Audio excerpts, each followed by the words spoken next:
one of these days, I will be able to get through a report without giving y'all sneak peeks.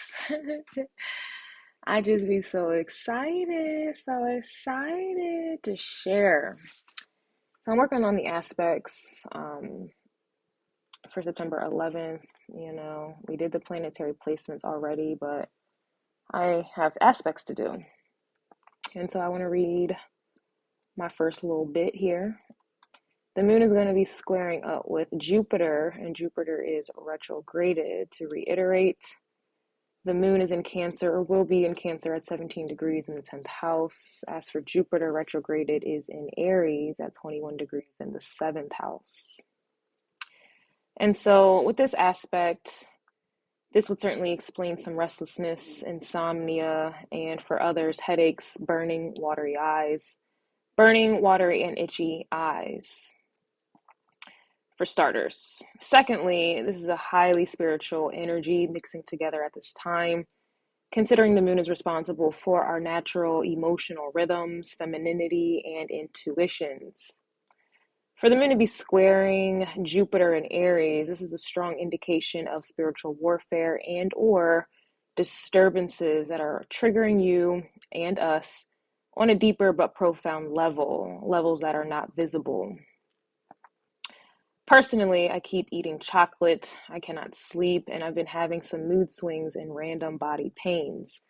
This aspect certainly brings forth struggles, conflicts with one's career and relationships for sure.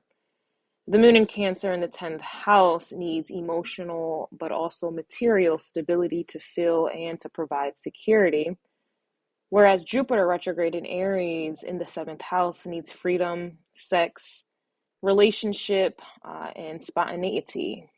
There's a conflict.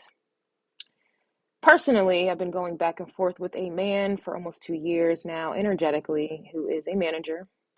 He is a foreigner. He works 12-hour days, 7 days a week. He has a child that he supports, and in my eyes, he supports this child 100%. But ultimately, he never has time for me. I know this man loves me, but is unable to express or expand on his feelings. We've been at war due to this. Due to this very, I don't want to say issue, but we've been at war due to this for a very long time. He makes great money, and he's afraid to lose his material security, but lacks emotional security that he needs. He's divorced, and the main reason that occurred was because he was new to this country, considering he's from Africa, and he was financially unstable with a wife and a kid. His ex-wife broke his will due to this, and subconsciously he still holds on to it, working himself so hard to never have money problems. He really loved his ex-wife, and she broke him.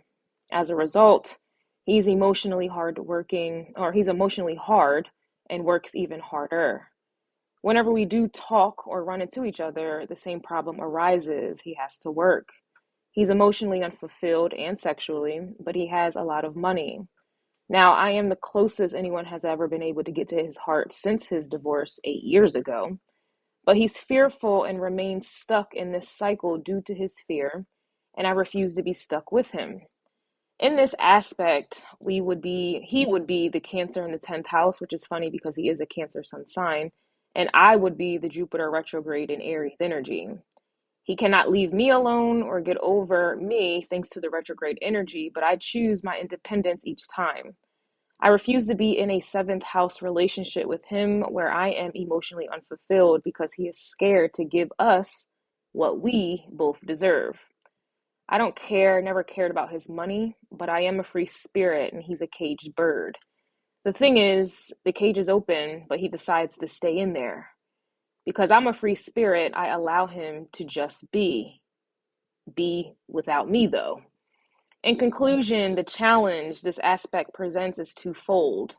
The first fold, those who choose to be a caged bird will have to deal with this blocked, delayed, and stagnant energy, whereas those on the second fold, you will have to simply walk away, love from a distance, and move on. And move on to bigger and better things that Jupiter retrograde in Aries has promised for you. All right. Again, I'm working on the aspects, but this is essentially what the moon squaring Jupiter retrograde. This is what it's going to present for some of you, especially in your relationships with people at this time. Um, it's a very hard one, but this is what it is. And I've given a little quick personal example of how this will play out. I will see you guys when this full report is done. Hopefully, I can contain myself. It's just so fun.